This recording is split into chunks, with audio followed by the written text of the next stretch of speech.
The video games we play can leave a lasting impact on our lives, for better or for worse, and while I wouldn't consider myself a hardcore gamer, I've definitely played my fair share of video games. So in today's video, I'll be sharing 5 video games that have left a meaningful impact on my life and why they mean so much to me. Before I jump into my list, I want to know what games have impacted you in a good or bad way, which you can do by dropping a comment down below. I look forward to reading them all. Now, on to the list. Alright, I'll admit that the first spot on this list is kind of cheating, but it wouldn't have felt right to not include them both.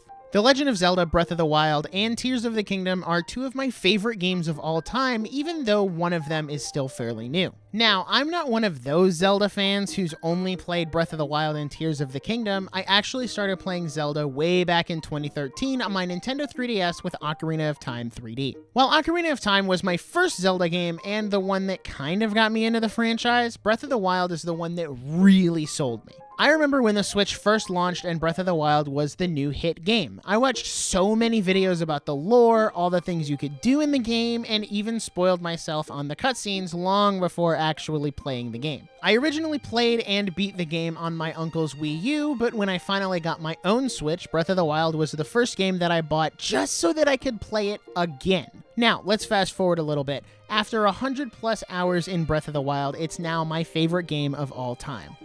Enter the June 2019 Nintendo Direct. Everything seemed as usual. A new Luigi's Mansion, Fire Emblem, and even Link's Awakening for Switch. But then came the one more thing. An ominous heartbeat fades in, a weird chorus sets the mood, and suddenly Link and Zelda appear? I was dumbfounded. Was this DLC? Another story expansion? Nope, it was the sequel to The Legend of Zelda Breath of the Wild. A flattering title, I know. After this direct started the 4-year-long wait for my most anticipated game of all time. If you've listened to the podcast for a while, you've probably heard my insane ramblings about release dates, rumors, and why this game was definitely coming in 2021. Nope, 2022. Nope, 2023. Everything came to a head on September 13th, 2022, when Nintendo dropped the title and release date for Tears of the Kingdom. I guess you could say I was pretty excited. Let's go! We're gonna get a title! Let's go! The game I was most excited for happened to be coming a week after my birthday, which only added to the excitement. After surviving what felt like the longest 8 months of my life, Tears of the Kingdom was finally here. I went to my local GameStop for the midnight launch, which was the first time I'd ever done one, and things just felt so surreal when I got home and started playing the game. Here we go.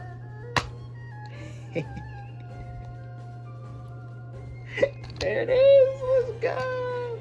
Alright, I'm going to play the game back. Without going into spoilers, Tears of the Kingdom absolutely lived up to the hype I'd had for the last 4 years. It improved on a lot of things from Breath of the Wild, did a bunch of new and creative things, told a really good story, and gave me the ability to build weapons of mass destruction that'll probably put me on some government watch list. Needless to say, Breath of the Wild and Tears of the Kingdom share this spot because I didn't feel like it'd be right to have one without the other. I'll never forget the experience I had with either of these games and will definitely keep playing them in the future. The next game on this list is one I honestly never would have expected to be here, and that's Xenoblade Chronicles 3. Now, for some context, I bought Xenoblade Chronicles Definitive Edition in May 2021 and didn't finish it until July 2022. I wasn't a huge fan of that game and mostly just speedrun the story. I found the gameplay really hard to get into and ended up getting frustrated when I'd lose fights because I hadn't done the necessary grinding. Aside from playing Xenoblade 1, I also main Pyra/Mythra in Smash, so I was somewhat familiar with the franchise before playing 3.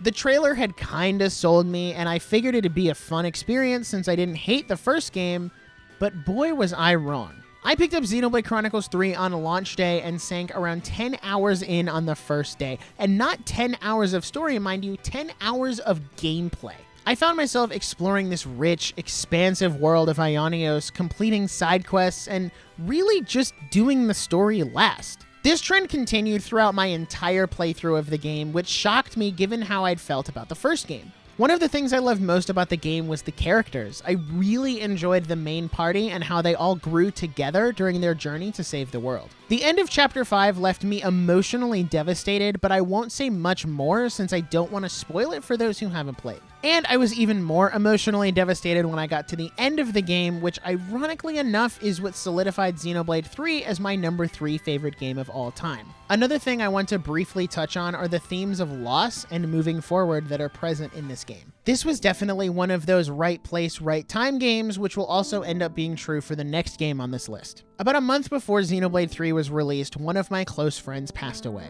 It was really unexpected, and I didn't really know where to go or what to do after that. This game helped me process those emotions and realize that loss is just a part of life.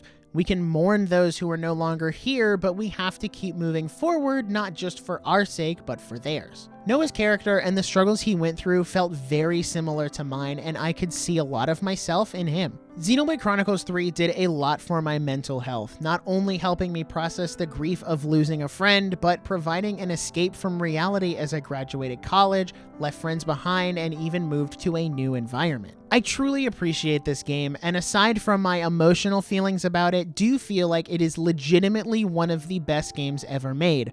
I look forward to one day finding the time to do a New Game Plus and replay through it all over again. All right, time to talk about the anime girl game. Wahoo! Speaking of games I never thought would be on this list, here's another one, Doki Literature Club. I'm gonna preface this part with a bit of a disclaimer. DDLC is not a game for everyone. It tackles some really intense themes, and if you struggle with mental health, I'd advise skipping the game and this part of the video altogether. I'm not going into huge spoilers, but I felt the need to add this little disclaimer for those who may be sensitive to certain subject matter. I initially played DDLC last year as a sub-goal for the Joystick Drift podcast. I said when we hit 100 subscribers, I'd play DDLC live on stream as a punishment since I'm not a huge fan of anything horror related.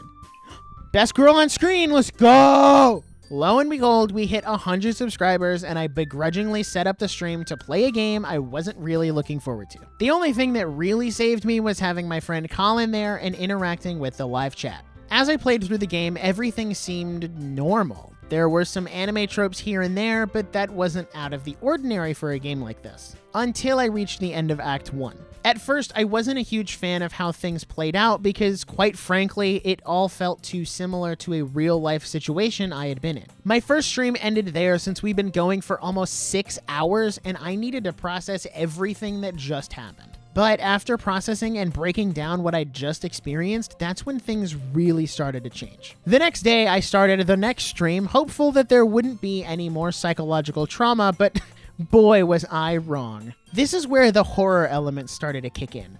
Jump scares here, creepy noises there. It was everything I despised in a game, but I was enjoying every second of it. By the time I got to the end of the game, the only thing I wanted to do was play it again. I was so enthralled with the club members, Yuri, best girl, don't fight me, and I didn't want this short play session to be the end of it. Now, before you say, oh, well, you just like the game for the cute anime girls, I just want to say that I've never before been so offended by something that I 100% agree with. To this day, I fully played through DDLC 4 times and found something different every single time, which is one of the reasons I adore this game so much. I also really enjoyed the new side stories added in DDLC Plus, which just further solidified my love for the characters and the game as a whole. Not only did I find new things in the game, I realized things about my life as well. Come on, Nick, pick a person to share your poem with so I can move on. Thank you. Through my experience of DDLC, I saw how toxic my current relationship was, why it's important to tell people you care about them, and that lavender essential oils are truly the key to my heart. Jokes aside, DDLC wowed me.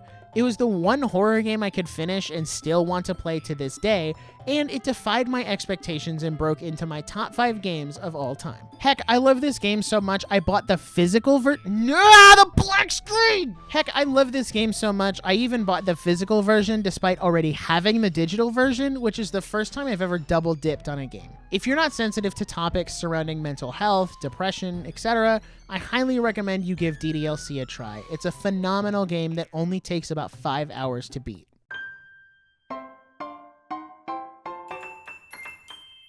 New Super Mario Brothers! Whee! Okay, things got a bit existential there, let's lighten the mood. New Super Mario Bros. Wii is the reason I'm into video games at all, and that's not an exaggeration. Flashback to 2010, 8-year-old me is bored and looking for something to do. This is when my super cool nerdy uncle hands me a Wii remote and boots up New Super Mario Bros. Wii. I always wanted to play as Mario, but he never let me be player 1, so I got stuck with Luigi, who I actually prefer now. Everything about this game is just so nostalgic for me. I had so much fun getting power-ups and throwing my uncle off the edge, even though he was carrying the entire game. It took me forever to get off of World 1 since my uncle always hogged the Wii, although it was his console, so I guess that checks out. I don't think there's been another Mario game that's captured me this much.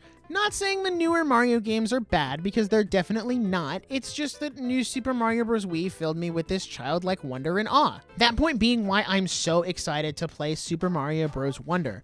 After watching the trailer, I felt that same awe and excitement that I first had when playing New Super Mario Bros. Wii. This is the game that made me want to play more video games, and eventually landed me here, making a video talking about video games. I don't really care if you think New Super Mario Bros. Wii is overrated or not even the best Mario game, but I will still love it and eventually own it so that I can play it again. Time for the last game on this list, which most people probably saw coming since it's only one of the biggest games of all time. Minecraft. Do I even need to say anything else? Some of my best childhood and even more recent gaming memories come from Minecraft. At first I wanted nothing to do with it since it was the latest trend and I wanted to be different, but I eventually caved to peer pressure from my friends and scraped together $7 to buy Minecraft PE for my iPhone 4. Man, that whole sentence makes me sound old. I played the ever-living crap out of Minecraft. It was the only thing I did for months. I used to have a set routine of getting up at 2:30 a.m. every Saturday, turning on some Minecraft YouTube videos, and playing until the sun came up at 7. Which I would do now, but I have one of those silly things called a job. Speaking of which, the Minecraft YouTube scene played a huge role as well. I would listen to almost exclusively Minecraft parodies, of which I still sing to this day, and watch dozens of Minecraft videos just to learn how to build cooler stuff. Two of my favorite Minecraft YouTubers were Skydoes Minecraft and Paul Soares Jr. Paul Soares Jr.'s Survive and Thrive series single-handedly got me through my early days of survival mode, and honestly, I'll still go back and watch them from time to time. Skydoes Minecraft, on the other hand, I would refresh my subscription feed around 3 p.m. every day, waiting for his latest video to drop. Some days, I'd even make popcorn. But back to the game itself. Minecraft is where I spent most of my time with friends. We'd all share a world and promise not to steal each other's stuff, except we did anyway. We would legitimately huddle together after church every Sunday just to play Minecraft over LAN, which was the only way to do it back in the day. Call me a boomer, but I remember the days of Minecraft PE before they added sprinting, the hunger bar, potions, and horses. When they eventually added online multiplayer, my friends and I started these massive survival worlds and even made a creative world where we tried to completely rebuild Disney World. Eventually, I got older and played other games, but Minecraft has just always been there. Whenever I'm feeling down or just need a chill gaming session, I go back to Minecraft. And honestly speaking, I wish I could go back to the good old days where it was just playing Minecraft all day and watching YouTube videos. I'm kind of jealous of kids nowadays since they have Minecraft toys, consoles, and Halloween costumes. That last one isn't even fair because one year we had to make a custom Steve costume so that I could be him, which was a lot cooler, but still. Current day Minecraft is nowhere near as cool as it used to be, which might be why I yearn for those nostalgic days of 2014 to 2016 when things were a lot simpler. Minecraft may never be the same as it used to be, but it'll forever hold a special place in my heart, and I'll keep playing it from time to time when I'm feeling overwhelmed. With that being said, those are the 5 video games that have left the biggest impact on my life. As I mentioned earlier, feel free to drop the games that impacted you in the comments below. I look forward to reading them all. If you enjoyed this video, be sure to drop a like and subscribe so that you don't miss future content like this. Now, if you're looking for some more gaming content, you can check out this podcast episode where we dive into our thoughts on Tears of the Kingdom, or this episode where we talk about some of our favorite childhood video games.